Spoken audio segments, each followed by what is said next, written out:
Joseph J. McAllister, and welcome to my show. Today we're going to be drinking coffee and making prints. Today's episode is Cyanotype on glass.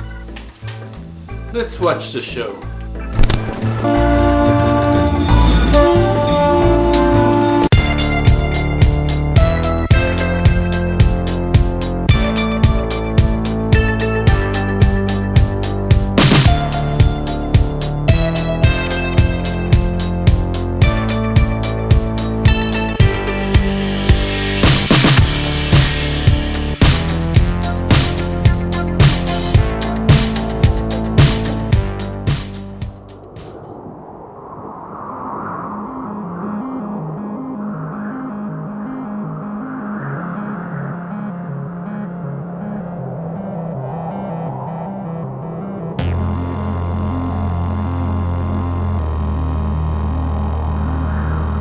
So this is what we're going to be making today is cyanotype, and as you can see, it's on a piece of glass.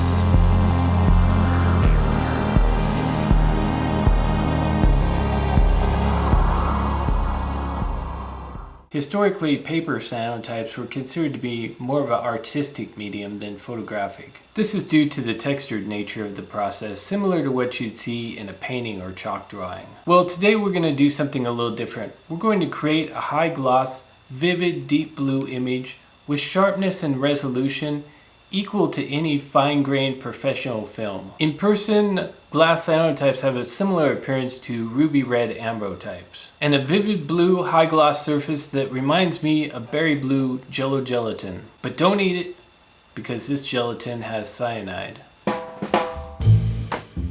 Using distilled water in the darkroom is extremely important. Do not use tap or purified water.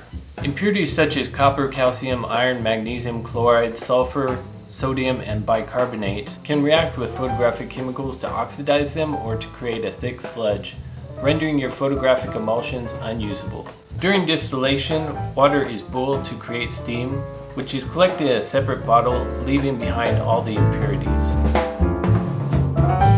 Alright, so now it's time to mix our chemicals.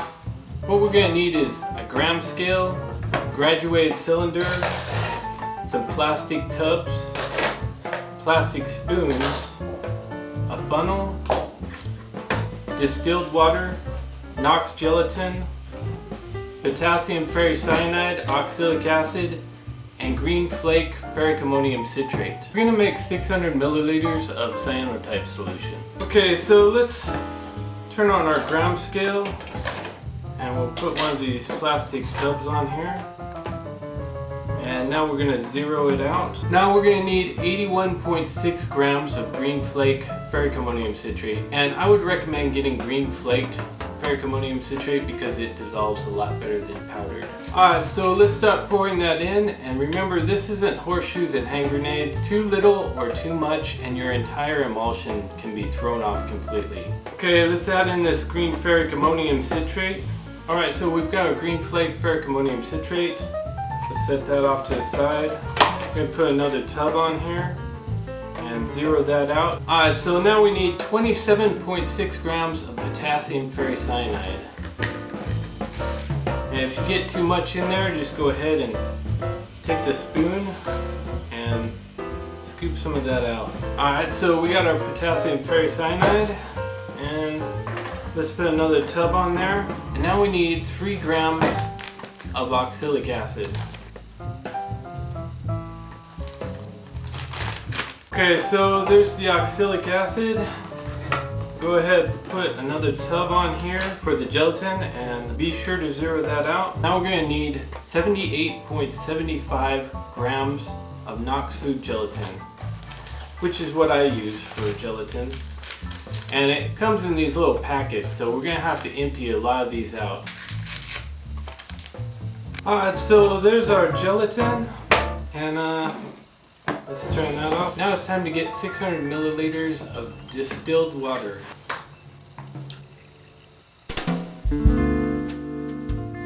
Alright, so now it's time to add our chemicals to the pan, and it's really best if you do these in order. So first I'm going to add the 600 milliliters of distilled water. And now I'm going to throw in the oxalic acid and start stirring that around. And with each one of these, you don't want to go on to the next step until you're sure that all of this chemical is completely dissolved. Alright, now we're going to add in the potassium ferricyanide and just stir that in. Now let's add in our green flake ferric ammonium citrate, and we're going to want to add this in really slowly. Just sprinkle it in as you stir it, because this green flake ferric ammonium citrate takes a good while to dissolve.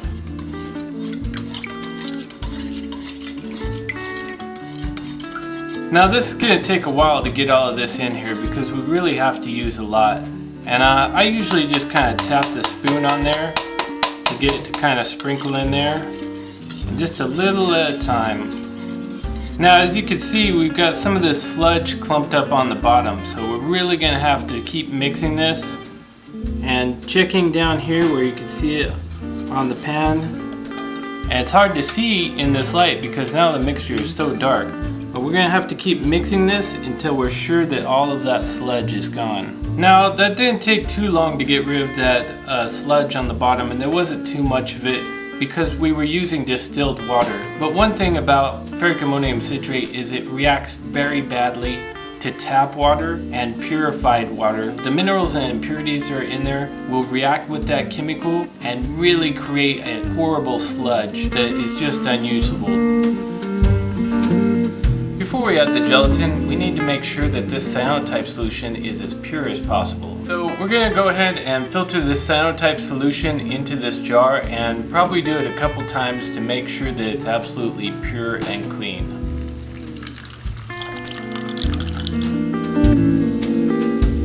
Alright, so now it's time to add in our gelatin. And one thing that's important about this gelatin is if you put it in hot, it seems like it would melt really easily, but it actually does the opposite. It clumps up and becomes rock hard and it's completely unusable. Make sure that your cyanotype emulsion is cold when you're adding this gelatin in. And again, with the gelatin, just take your time and really mix it in nice and slow. Now the gelatin has a really unusual smell to it that you wouldn't expect because we used to jello gelatin and it's got all this flavoring and sugar in there, and when you smell it, it smells like berries and things like that. But when you smell raw gelatin, it's actually a very strange smell. But over time you start to like the smell for some reason. It's kind of a natural smell. Now right now this is a really soupy, clumpy, bubbly mess. But when we start heating it up, it's going to turn into a really beautiful liquid solution. Alright, so we're going to use this electric burner and we're going to turn it on and start heating it up. And we're going to take a stainless steel spoon and just keep stirring that emulsion. You don't want any of it to clump on the bottom and end up burning. And I usually set the burner onto medium. We don't want it to heat up too fast. One thing we want to watch out for when we're doing this is to not overdo it. We don't want it to start boiling and we don't want it to start steaming. It can steam a little bit, but at that point you need to remove it from the burner. As you can see, it's already starting to get really liquidy. And it's going to look really nice when we're done. Alright, and use that hot emulsion to really dissolve any undissolved gelatin off of the sides. And as you can see, this emulsion is a liquid now. Alright, so it just started to steam, and that's the perfect time to remove it from the burner. And I just went ahead and turned that burner off. Alright, so now that our emulsion is good and heated up, this is the best time for filtering. And we're going to want to filter this emulsion several times. Now for filtering this emulsion, since it's so thick at this point, I use the filter that has the bottom of it cut off so that there's more space for the emulsion to go through. And you've really kind of got to work the filter and like pull on a little bit to get that stuff to go through. So I just kind of pull it up like this and it starts running pretty good. And when it really comes to a standstill, then go ahead and lift up the whole thing and then put a new filter underneath it and dump that filter in. So you're probably going to go through several filters to get this done. Okay, so we're going to need somewhere to store our gelatin to protect it from the light. So what we're going to use is a dark box, and you just basically find a small box, and we're going to put duct tape on all the corners and right across the center where light can come in. Anywhere that light is going to leak into this to protect it from sunlight. And we're going to take some of this black plastic sheeting and we're going to put some in the bottom, and then we're going to put our emulsion in there, and then we're going to put 2 plies on the top to protect it from the sunlight.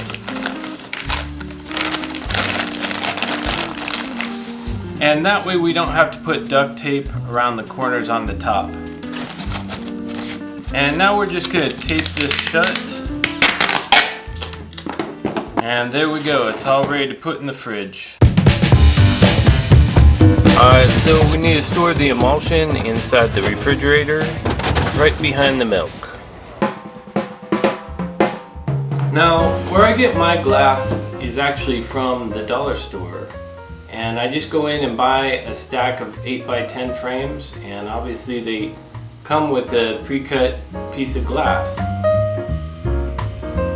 Don't get carried away with elaborate cleaning techniques for glass, just keep it simple. Now these little yellow sponges are really good for cleaning glass, and also these green scrubby pads are really good for getting emulsion off a plate. But if you use one, be careful because the little green fibers on these will break off all over the plate, and you don't want that to contaminate your emulsions or your plates. So just wash off the plate extra well if you use one. Also, rotting stone, I actually do not recommend this stuff at all. It's actually like a powder that you scrub glass with. This could be useful for getting collodion off plates, but honestly I just use one of these green scrubby pads to do it. The problem with this is that the powder gets all over the plate, and if you don't wash all of that off, it can get into your silver bath and it can get into your emulsions and everything else and really cause disasters. Honestly, for photography, I would never use this. If you're in the kitchen, a good way to wash the plates is with a little hand soap and a soft yellow sponge.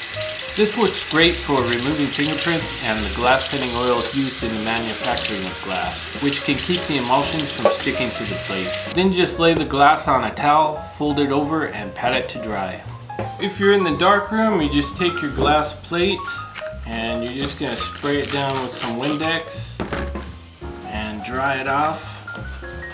Do the other side and dry that off, and it's all done. And always remember to hold the glass by the edges so you don't get the oils from your hands on the plate.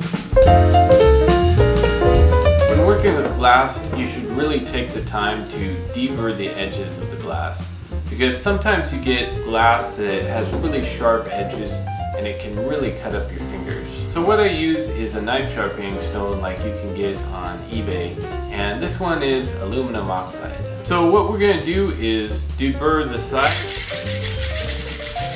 and we're going to go all the way around, and then also do the back side as well. And you can also do the tips. Also, when you're done, don't forget to wash the plate off, because now it has ground glass on it and aluminum oxide, and you don't want that in your emulsions. Alright, let's open up our emulsions and get those heated up.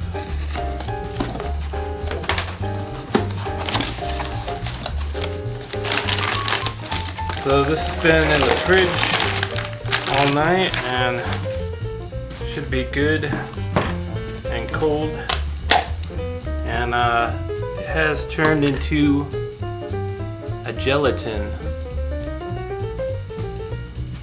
It's no longer liquid. Now you could just take and put your fingers in there and just pull this right out. As you can see, it's turned into a jello cube, and that's basically what it is. Alright, so we got the crock pot heating up, and we're just going to take this emulsion And just drop that right in there. And let's put the lid on it to speed up the melting process. Now, one thing I don't want you to ever do is use the burner and the pan to reheat this, because the emulsion will get damaged if it starts boiling or it heats up too fast. Mini crock pot is really the best thing to reheat this because it heats up very slowly. Now, when working with alternative process photographic chemicals, we only want to use utensils that are made of glass, aluminum, stainless steel, plastic, or wood. For example, a metal spoon may look like a stainless steel spoon, but unless it says specifically that it's stainless steel, it's probably not. The reason why is certain metals react with alternative process chemicals and create a chemical reaction. For instance, silver nitrate, if it touches steel, it instantly oxidizes and turns black and completely ruins your chemical emulsion. Alright, so here's what the emulsion looks like so far. It's getting pretty well dissolved. This is how our emulsion looks when it's finished heating. And you'll notice there aren't any bubbles on the top. Now, if you do end up having bubbles on the top of your emulsion, just go ahead and take a plastic spoon and scoop them out of there. Or you can fold a paper towel in half and just whisk them off the top. Now, we don't want to stir this up because if there's any impurities in there, they're going to be at the bottom, and we don't want to stir those up into the emulsion.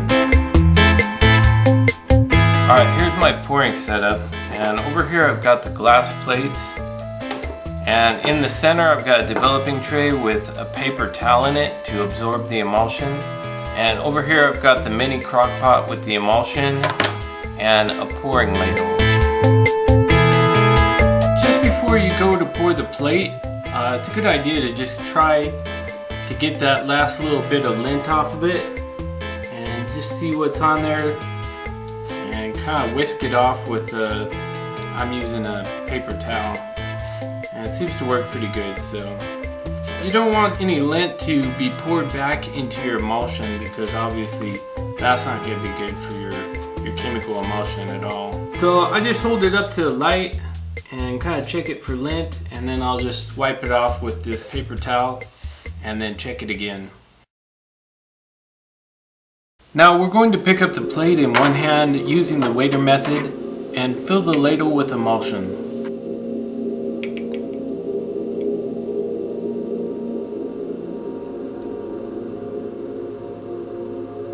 Now bring the plate over the crock pot and let's get the emulsion on there. We want to cover 75% of the plate with emulsion to give us a head start. Now we don't need to hurry, the emulsion is good and hot and it will stay that way for a while. Pouring a dry plate is all about patience. Slow is fast. Our goal is to relax and breathe. Consider it a meditational exercise. I like to brace one arm on the table and just use my finger on my free hand to gently tilt the plate. We want to work the emulsion around the plate clockwise, going from corner to corner. If it goes too fast, it will move unevenly, and it can very easily flow off the corner of the plate altogether. In this light, it looks a lot like that black goo from the movie Prometheus. Now, a perfect pour is possible almost all the time. It's just a matter of self-control.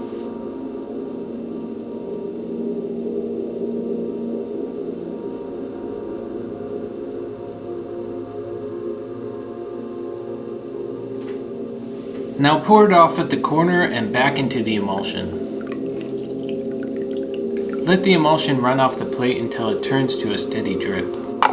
In between each pour, cover up the emulsion. This will minimize the amount of bubbles and also help keep the emulsion warm. I'm allowing the emulsion to run off the plate and be absorbed by the paper towel.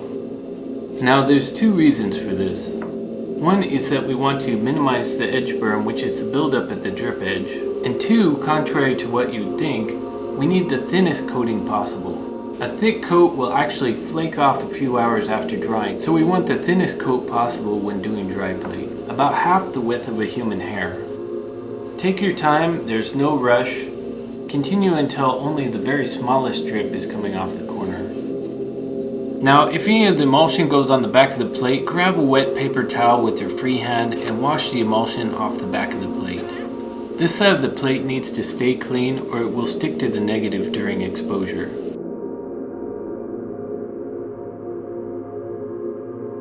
Now hold the plate up to the light and take a look at it. Now good emulsion should look as smooth as glass just before you set it up to dry. You shouldn't be noticing any granulation at this time.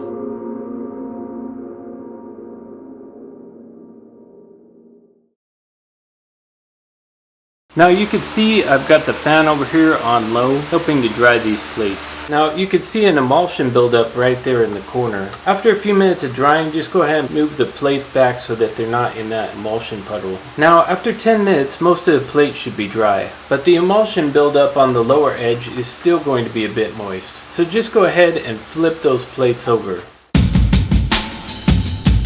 Okay, now that the plates are dry, there's a couple of them that have some backspill on them. And so I'm going to go ahead and try to wipe this off with a moist sponge, and I've got some water right here, and then I'm going to dry it with this towel. Now you can feel on the front, now it's dry, the texture on the side that has the emulsion. On the back it should be totally smooth, so you can see it a little bit, and if you feel with your fingers you can feel where the back spill is. There shouldn't be any of the emulsion on the back basically. And you just want it really lightly moist because you don't want this getting onto the front side, washing the emulsion off there. So, and that's all there is to it. Now it's completely clean. So what I use for printing frames is these oversized 11 by 14 frames to print 8 by 10s. And you buy them at Walmart and they have this black sort of square on them. And so you can just pop them apart and put them back together really easily.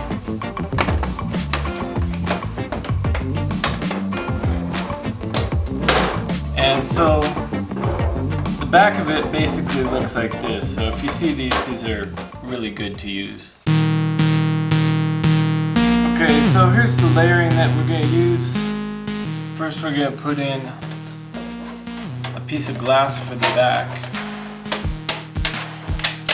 And now we're going to use this black, it's sort of like a thick cardboard kind of layer, to stop light from coming in through the back so that it doesn't expose through the back instead of through the negative. So this is a blocking layer. Now the next layer is a white layer because we want the light to travel through the negative, through the glass plate, and then to bounce back again and go back out the other side, which is going to cut the exposure time in half. Now this is really important. We need to put the side of the glass plate with the cyanotype coating facing down, which has to do with the image formation is going to actually occur between the glass plate and the cyanotype gelatin. So it's going to occur between those two layers. Putting it facing down is the best way to get that to happen. Now we're going to lay our negative down, and for this one make sure that it says front in the correct direction so that we know that this isn't going to print as a mirror image. Now last we're just going to sandwich this glass layer onto here, and so now this one's ready to print. Alright, so I got a stack of 7 all set up and ready to go, and it's really best to print about 6 to 8 photos a night. Usually alternative processes are exposed in the sun, but glass cyanotype emulsions are a bit heat sensitive before developing. The heat from the sun can cause the emulsion to peel off during exposure. Now the emulsion is not always going to be heat sensitive. After developing and drying, the emulsion is very strong. Now I have developed plates in the sun before, but Southern California is generally too hot for these emulsions. If you have a fluorescent light box, you can use that at an exposure time around 45 minutes. And in moderate and winter climates, you can experiment with using the sun, but I personally prefer 500 watt tungsten Fresnels or par 38 120 volt floodlights. There are 3 density levels you can achieve based on your exposure time. Low density prints will render a full image, but they're not really the best images. And high density prints are only really usable in clear frames and become too dark when backed with paper. Medium density prints are optimal. They look perfect when backed with paper or in a clear frame. So achieving a medium density print is really the goal you should be striving for. A good thin gel should be light green in the printing frame. If the emulsion is dark green, it may be too thick and end up peeling. Now the Fresnel lens should be tightly focused at a distance of 3 foot from the image. The image should heat up a bit because heating helps speed up the exposure. But if it gets too hot, the emulsion will flake off or stick to the paper. So you need to touch the plate to see how hot it's getting. If the plate is too hot, back the light up 1 foot and then recheck it again in a few minutes. Now ideally the image should start out light green and then start phasing dark blue and light green repeatedly. The image should appear dark gray when finished exposing. Now don't get discouraged if the emulsion doesn't darken during exposure. Sometimes the color doesn't seem to change. This may be due to problems with the chemicals you're using. You can still create a great image, but you will have to base it on exposure time. Glass cyanotype emulsions actually get better with age, so don't throw out your old emulsion. 4 to 6 months is actually the perfect time to use them. Old emulsions stick better to the plate during developing and print smoother images. And don't worry about blue formation in the emulsion, it has little or no effect on the final image. I actually don't know when cyanotype emulsions expire, but I have used emulsions that are over a year old and had great results. Now there are 2 types of gel situations you will be dealing with, strong or weak gels. Weak gels sometimes occur in new emulsions or when the emulsion has been on the plate for less than 12 hours. Strong gels usually occur in older emulsions or when the gel has been on the plate for more than 12 hours. For a weak gel, we're going to use ice cold tap water. And be sure to use a fresh tub of water for every plate. Now gently lower the plate into the tray, develop for 1 to 2 seconds. Gently lift the plate and drain it.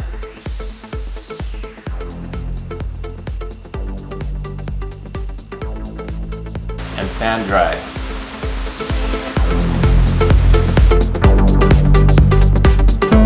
For strong gels, use cold tap water.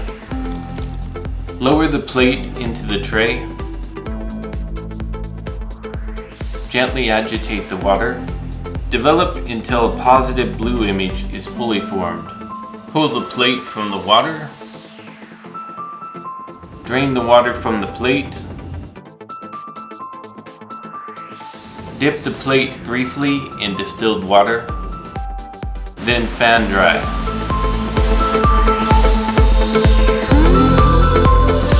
If you still have green on your plate, wash it under cold tap water.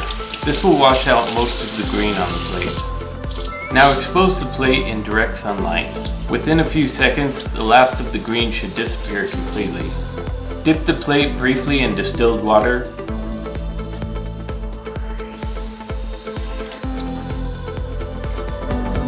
Then fan dry.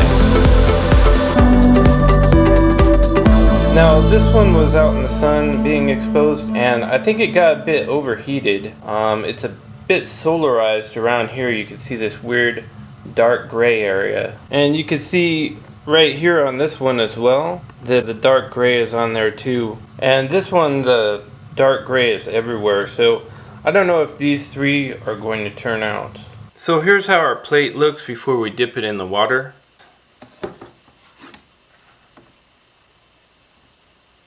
Now this one is extremely overexposed to the point where it's become a negative. But if we wait long enough, it should turn back into a positive. So this sometimes happens, especially when you're printing in the sun.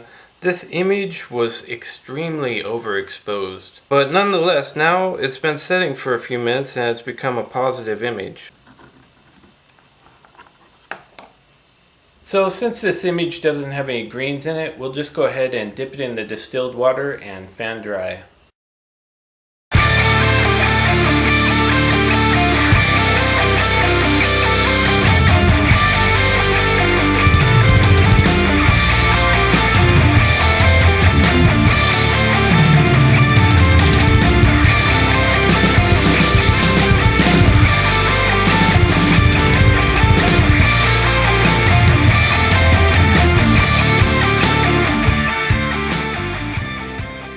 just have these plates set up here on the floor to dry in these little developing trays.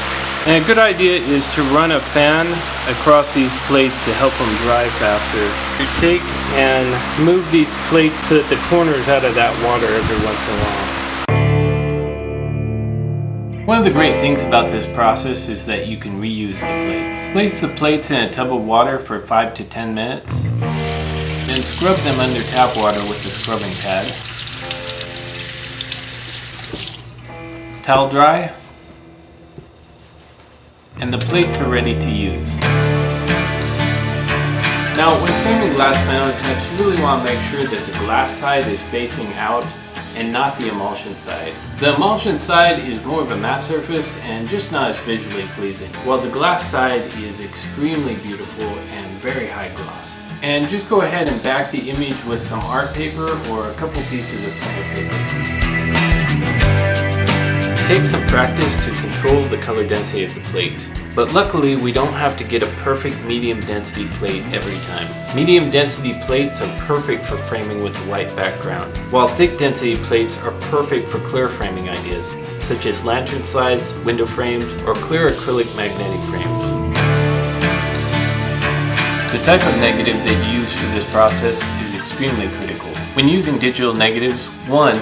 The dot matrix of the negative will be visible in the final print. And 2, the dot matrix lets light through to the highlight areas of the print. So instead of getting white highlights, you end up with blue highlights. In a side-by-side comparison to film, the difference is obvious. Digital negatives are just not usable for glass cyanotypes. Now, a high contrast digital negative does work fine for paper cyanotype printing, just not for glass cyanotype emulsion. What I use personally is Arista EDU Ultra Black and White 100 ISO 8x10 sheet film, which is a panchromatic film, meaning that it can see the full color spectrum, including the color red. Hey everyone, thanks for watching, and don't forget to like, share, and subscribe to keep up with my latest alternative process tutorials.